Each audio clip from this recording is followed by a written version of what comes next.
Visuals से लगता है कि एयरक्राफ्ट को लॉस ऑफ पावर है।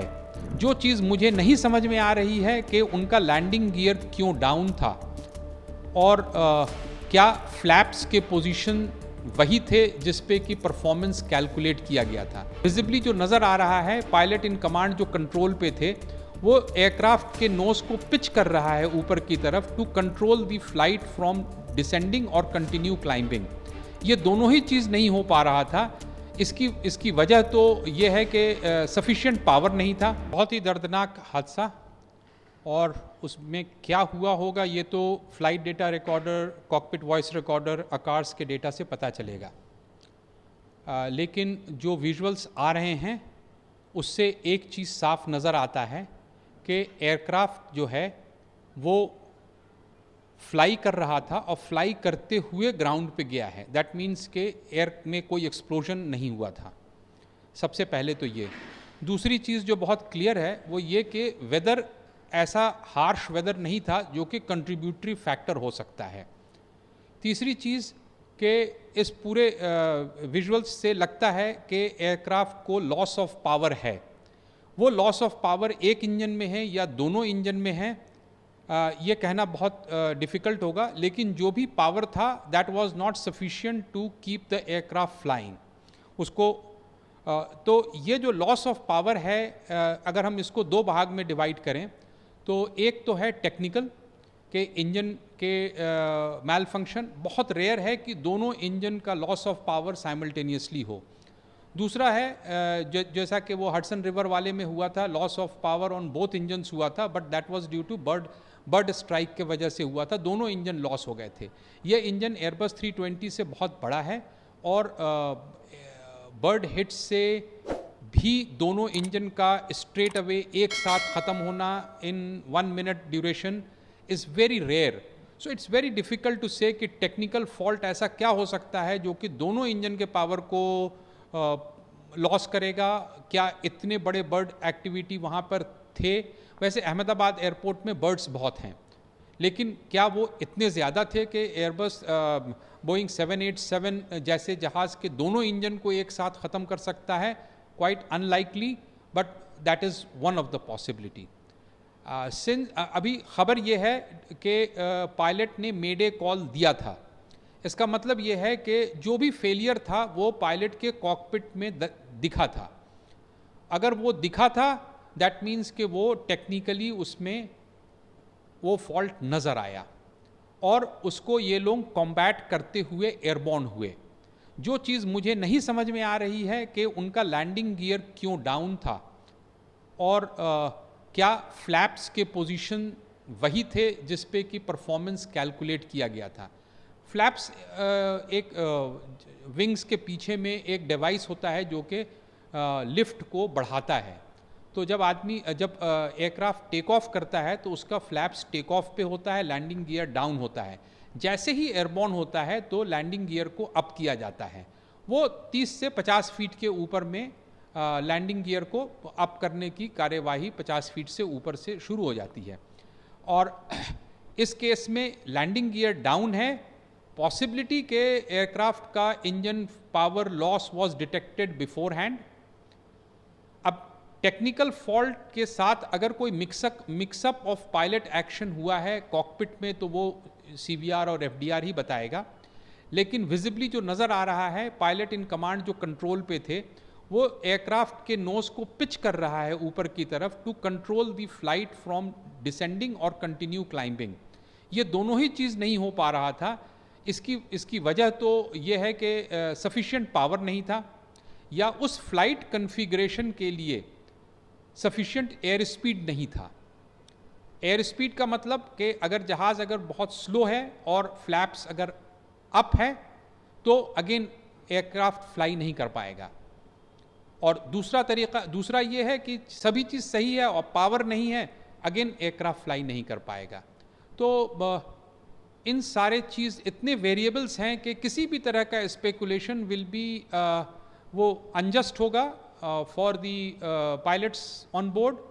अब कैसी स्थिति रही होगी पायलट्स के नज़रिए से कि जहाज़ जो है वो पायलट उसको उड़ाने की कोशिश कर रहा है और जहाज़ नीचे की तरफ गिरा चला जा रहा है और पायलट को ये पता नहीं चल रहा है ये हो क्यों रहा है, या इंजन्स पावर नहीं डेवलप कर रहे हैं। इट इज़ अ वेरी बहुत ही डिफ़िकल्ट सिनेरियो है इस चीज़ को गेस करना, ठीक है। लेकिन FDR विल से बहुत बड़ा सवाल है कि लैंडिंग गियर ऊपर क्यों नहीं था, क्योंकि ख़बर यह है कि जहाज़ 600 फीट तक ऊपर गया था, तो 600 फीट तक उसके लैंडिंग गियर ऊपर होने चाहिए थे, और क्या फ्लैप्स अपनी जगह पे था। ये सब दीज आर जो चीज़ है वो इन्वेस्टिगेशन की चीज़ है और किसी को भी स्पेकुलेट करने का हक नहीं है। मैं ये बोल रहा हूँ कि वेदर, हॉट टेम्परेचर, रनवे, ये सारा चीज़ परफॉर्मेंस एयरक्राफ्ट के इंजन पावर और कॉन्फ़िगरेशन पे डिपेंड करता है। इंजन पावर टेक्निकली ख़राब हो सकता है, इंजन पावर बर्ड हिट के वजह से भी जा सकता है, और एयरक्राफ्ट का कॉन्फ़िगरेशन पायलट के हाथ में होता है। क्या एक प्रॉब्लम था या मल्टीपल प्रॉब्लम था, अभी कोई कुछ नहीं कहा जा सकता। फ्लाइट ड्यूरेशन के हिसाब से फ्यूल कैलकुलेट करके फ्यूल ऑन बोर्ड लिया जाता है, और फ्यूल इतने 8-9 घंटे की फ़्लाइट के लिए 80-90 टन फ्यूल जो लिया जाएगा, उसके ये जहाज़ उसके लिए फुल्ली कैपेबल है। सिंगल इंजन एयरक्राफ्ट पे भी टेक ऑफ करने के लिए कैपेबल है। यहाँ पे मल्टीपल प्रॉब्लम्स हुए होंगे, सिर्फ एक इंजन के फेल होने से 787 या 737 या एयरबस 320 या कोई भी पैसेंजर एयरक्राफ्ट क्रैश नहीं करता है। सो इट इज़ ये फ्यूल ऑब्वियसली जाहिर है, इतना बड़ा इतना डिस्टेंस है तो फ्यूल ज़्यादा लिया गया होगा, और फ्यूल ज़्यादा नहीं रिक्वायर्ड होता है ज़्यादा, तो उसी के हिसाब से लिया गया है। ग्राउंड से कोई असिस्टेंस नहीं मिल सकता था, एक्सेप्ट कि ग्राउंड फोरवार्न कर सकता था। अगर जो बर्ड हिट का केस है, ये ग्राउंड्स में ऑब्जर्वर्स होते हैं, वो बोलते हैं कि आप अभी टेक ऑफ नहीं करें, अभी बर्ड्स हैं टेक ऑफ पाथ पे। अगर उसके अलावा ग्राउंड कोई असिस्टेंस नहीं दे सकता था, ये बात तो बिल्कुल क्लियर है। दूसरी चीज़, पायलट से चूक हुई थी या नहीं हुई थी, it is very difficult to say, and it will be wrong to say at this time. Number 3, power failure था या एयरक्राफ्ट कॉन्फ़िगरेशन मिसमैच था, very difficult to say. FDR बोल सकता है। डेफिनेटली वेदर कंट्रीब्यूटरी फैक्टर नहीं था। हाँ, hot temperature होने के वजह से परफॉर्मेंस थोड़ा डिग्रेड होता है, but they all cater for it. It is not, ये ऐसी चीज़ नहीं है जिसके वजह से एक्सीडेंट हो जाता है। तो ना फ्यूल, ना एयरक्राफ्ट, ना टेक्नोलॉजी, एवरीथिंग इज़ गुड। ये वेदर भी सही था, तो काफ़ी बैफलिंग है कि लॉस ऑफ पावर था and aircraft, why aircraft was not able to maintain a climbing path. मेरे याद से इससे बड़ी दुर्घटना ऑन टेक ऑफ लेग और कोई दूसरा तो है नहीं, और एयरबस ये बोइंग 787 के लिए भी ये सबसे बड़ी दुर्घटना है, और ऑब्वियसली ये टेक ऑफ के बाद हुआ है, तो ज़मीन पर भी बहुत सारे लोगों का जान माल गया है। तो मेरे हिसाब से इससे दुखद और इससे बड़ी घटना लास्ट डिकेड में तो नज़र नहीं आती है। इन्वेस्टिगेशन सारे एंगल्स को देखेगा, लेकिन जो विजुअल्स आप हमें दिखा रहे हैं उसमें किसी भी तरह का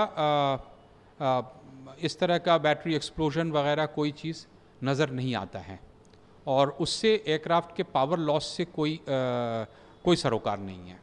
एक तो ये टेक्नोलॉजिकली एयरक्राफ्ट बहुत प्रोवन है, पायलट्स ट्रेंड हैं, लेकिन उसके बावजूद पार्ट ऑफ द गेम है कि इस पर्टिकुलर एविएशन में कुछ चीज़ें होती हैं जो कि ह्यूमैनिटी पहली बार देखता है, और फिर उसके बचाव में चीज़ें की जाती हैं।